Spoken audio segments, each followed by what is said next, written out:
Olá, bom dia, boa tarde ou boa noite, bem-vindos aqui a mais um programa ou mais uma lição daqui basicamente do nosso programa do terapeuta de topo. E de certa forma continuamos aqui em temáticas que têm que ver com o tempo de prazer e que têm que ter aqui em conta a necessidade de associarmos, como tínhamos visto na lição anterior, a perda e o sofrimento, que é o lado negativo, digamos assim, aos lados positivos, nomeadamente do prazer, ou seja, ser capaz de transmutar aquilo que é a energia negativa em autoconhecimento e transformação.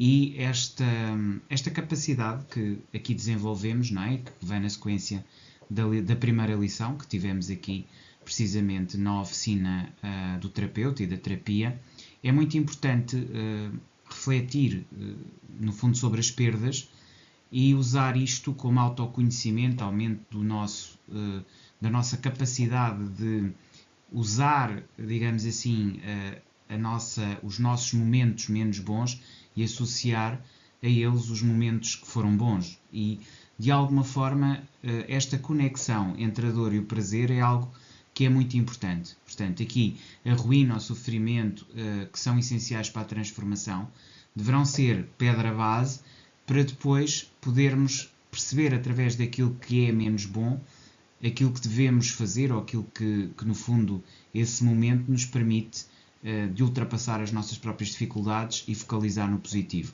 Ou seja, esta capacidade de transmutar negativo em positivo é absolutamente essencial como aspecto basilar aqui desta lição, desta segunda lição que temos aqui precisamente nesta nossa, digamos, formação que tem a ver com a oficina do terapeuta. Isto é, para ser um bom terapeuta é muito importante esta capacidade de transmutação daquilo que é o sofrimento, a dor e a perda em capacidade de conseguirmos estar bem connosco mesmos.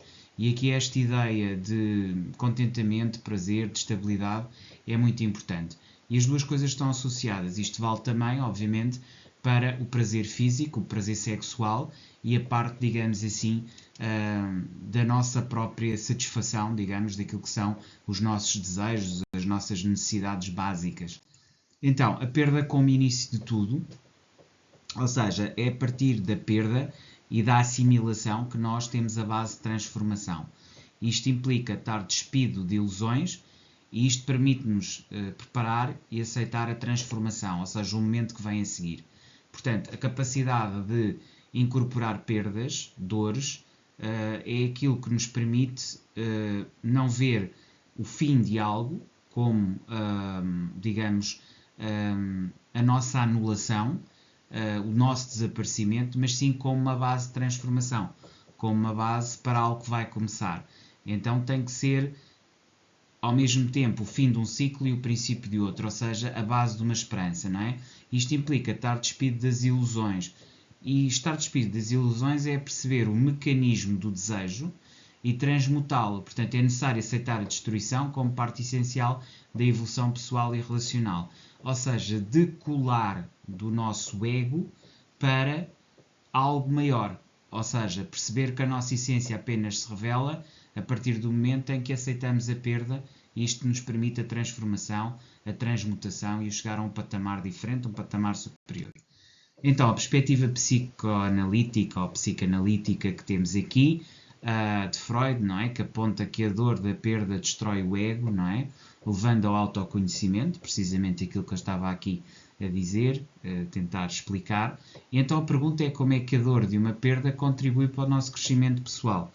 E este é um aspecto muito relevante, ou seja, termos aqui um momento de reflexão sobre as nossas próprias perdas, sobre aquilo que são os nossos desejos, as nossas necessidades, os nossos vícios e dependências e como é que destruir isto nos pode levar ao autoconhecimento e à libertação.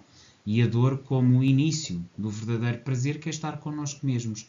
E estar connosco é estar despido, não é necessitar do outro, é ter dentro de nós a nossa própria explicação. O terapeuta é essencialmente alguém que se basta a si próprio, porque nós só podemos verdadeiramente estar com o outro se soubermos estar em primeiro lugar connosco mesmos. E este é um aspecto basilar aqui da energia do terapeuta, da casa 8 e da energia de Escorpião. Okay? É muito importante este aspecto da dor ser o princípio do prazer e de haver uma associação por inversão entre a dor e o prazer. Então, a aceitação na psicologia e terapia de casal, e aqui já vamos para o elemento do outro, do eu e do outro, aquilo que eu dizia na primeira lição, que é muito importante aqui a nível do terapeuta nós definirmos o nosso próprio campo para percebermos o campo do outro e ajudarmos o outro dentro do seu campo também a definir o seu próprio campo, porque isto é um trabalho em conjunto que está ao mesmo tempo separado e ligado. Daqui isto ser, ou seja, o terapeuta ser a ponte entre as oficinas de relação e as oficinas do coletivo, porque é daquelas oficinas da relação, ou das oficinas do eu com o outro, em que a visibilidade do outro é maior. Porquê? Porque nós estamos a trabalhar a partir da emoção, a partir do sentimento, e não a partir da ação, da estrutura, da comunicação. Okay? Nós aqui vamos mesmo à emoção, ao sentimento. Então, aceitar a perda é essencial para a cura, e todos nós temos perdas, e nós só podemos ajudar alguém a aceitar a sua perda e a curar-se se nós próprios aceitarmos a nossa perda e cura. Ou seja, isto obriga a que nós já tivéssemos trabalhado a nível daquilo que foi o infantário, os nossos próprios traumas interiores. Aliás, todas estas oficinas trabalham-se todas em conjunto. Portanto, ao mesmo tempo que estamos a trabalhar no infantário, também estamos a trabalhar no terapeuta. Agora, um bom terapeuta tem que trabalhar a sua própria psique, ao mesmo tempo que trabalha a psique do outro. E, do mesmo modo que alguém que comunica ou que tem regras de comunicação em redação, vai usá-las depois a nível da empresa. Portanto, aqui nós já começamos a perceber, e muito pela parte da emoção, como as oficinas básicas têm tudo a ver com as oficinas da relação e se vão projetar no coletivo. De qualquer dos modos, aceitar a perda é essencial para a cura, a comunicação e a aceitação de sofrimento ajudam à transformação dos relacionamentos, e a pergunta que aqui se coloca neste segundo passo é como transformar a dor da perda em crescimento mútuo. Então, o PNL, a Programação Neurolinguística, tem a ver muito com a capacidade de transformação de estados. Ou seja, ela tem a ver com a capacidade que nós temos de, através do nosso autoconhecimento, e isto implica, obviamente, um conhecimento pessoal dos nossos gatilhos, das nossas emoções, daquilo que são aquelas situações que nos trazem prazer e as que nos trazem dor, e tem que se trabalhar primeiro esse autoconhecimento, essa escuta, que aliás tem vindo a ser trabalhado desde o palco, clínica, também na parte da comunicação da empresa, não é? Aqui sempre nas oficinas da relação, e que vamos continuar, obviamente, nos webinars seguintes, mas a questão é muito transformar sofrimento em gratidão, não é? Ou seja, nós sermos capazes de transmutar a nossa perda e a nossa dor em prazer e, ao mesmo tempo, o sofrimento em gratidão. Agora, isto é fácil. Será fácil se nós pusermos a nossa própria estrutura interna como um computador. A programação neurolinguística tem a ver com programação neural e através da linguagem que temos connosco mesmo, ou seja, a forma como falamos connosco. Sim, é possível. Respondendo à pergunta, é possível fazer isto? É possível fazer isto através de uma, digamos, abordagem científica. Perguntarão, então, e é possível uma abordagem também sem ser só científica e ser também religiosa ou, melhor dizendo, espiritual? Sim. Aliás, isso é a oficina 12 e tem a ver já com o coletivo. E lá chegaremos e veremos como também pode ser feito nessa perspectiva coletiva. Aqui estamos numa perspectiva eu-outro, mas todas elas se interligam. Portanto, sim. Agora, a questão é, nós sabemos que temos ou refletimos sobre uma perda, e aqui vamos com um exercício prático, portanto, reflita sobre uma perda, anote 3 aprendizados, identifique 3 motivos de gratidão relacionados e depois visualize, e aqui vamos pela visualização, podíamos ir pela sinestesia, portanto, podíamos ir pela sonoridade, podíamos ir por qualquer tipo de mecanismo, e aí estaríamos perante, no fundo, um auditivo digital, ou então pelo visual. Quer dizer, aqui a escolha tem muito a ver também com os nossos sistemas, que são diferentes, os nossos sistemas sensoriais, mas que, e de concepção de realidade, mas que, obviamente, poderão depois ser adaptados.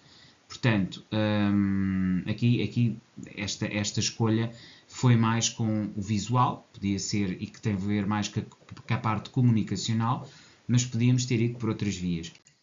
Os sistemas de representação são aqui importantes, no fundo estava a falar dos 4 sistemas de representação, o visual, o auditivo tonal, o auditivo digital e o sinestésico, mas tudo isso é importante. Sofrimento e prazer duradouros. Quanto mais suportamos dor, mais profunda ou mais profundo se torna o prazer. Porquê? Porque nós trabalhamos em pares, ou seja, todo o nosso funcionamento, hemisfério direito e hemisfério esquerdo, acaba por, no fundo, reagir por espelho e reflexo. Aliás, isto, quando nós estudamos o corpo, nós sabemos que quando nós pressionamos na parte da estrutura física direita, no pé direito, isso vai ter como espelho, e sobretudo quem estuda a parte física e fisiológica sabe que existem estas reações. E dizia eu, se primir o pé direito, isso vai ter influência a nível da omoplata direita, e o mesmo ao contrário. Porquê é que isto funciona assim? Porque tem a ver com o nosso sistema simbiótico e porque todos nós funcionamos com energia simbiótica. Aliás, quem fizer ou estudar, portanto, basicamente, massagens e quem estudar, obviamente, o aspecto físico, digamos, da teoria da massagem, de quem trabalha com o corpo, a esse nível. Aliás, a oficina 1, a oficina do ginásio do corpo também, muitas vezes a fisioterapia, quem é fisioterapeuta profissional sabe isto e, portanto, nomeadamente quem já fez drenagem linfática percebe o que é que eu estou a dizer, porque é exatamente nestas bases que trabalha, do mesmo modo a questão das vértebras, sabe perfeitamente que é assim que funciona o corpo. Portanto, isto é científico. Isto aqui, no fundo, pode-se estudar também com a clínica e com o ginásio, porque estão aqui interligadas. Mas no seu aspecto emocional, e nós sabemos que determinadas dores encontram-se em determinadas partes do corpo, que têm a ver com sentimentos e sensações, sabemos que é esta ligação. Portanto, perceber onde é que estão as dores e fazer as conexões. Quando nós fazemos respiração profunda e quando fazemos também, quando trabalhamos com a capacidade que temos de fazer hipnoterapia, e atenção que isso são técnicas Casa 12, precisamente da espiritualidade, templo, mas que aqui ainda não vamos trabalhar, nós sabemos que existem determinadas zonas do corpo que albergam determinado tipo de sentimentos. Então, sofrimento e prazer, aqui estamos muito nos básicos, eles são mais ou menos duradouros consoante a forma como os trabalhamos em pares. Okay? Então, integração e prática contínua. Aqui vamos criar um hábito de reflexão e aceitação por 90 dias, com 3 ciclos de 15 dias e depois por mais outro segundo, ou seja, 3 ciclos de 15 dias, depois uma paragem e depois novo ciclo novo conjunto de 3 ciclos de 15 dias, ou seja, 45 com 45, 90 dias. Incorporar isso na vibração diária para aumentar o tempo de prazer e qualidade dos relacionamentos. E porquê de 2 fases? Precisamente para jogar aqui com dor e prazer, ok? Então, reflexão final. Escreva uma carta a si mesmo, ao seu parceiro, reconhecendo o que aprendeu com a dor. Portanto, escreva uma carta ao seu parceiro, reconhecendo aquilo que aprendeu com a dor. Valorize o crescimento e aceite o seu processo de transformação, ok? Este aspecto aqui é muito importante e, portanto, usar aqui a carta, o elemento escrito, para a reflexão final. Basicamente era isto que eu tinha para vocês. Voltamos a ver amanhã. Até lá, despeço-me cordialmente.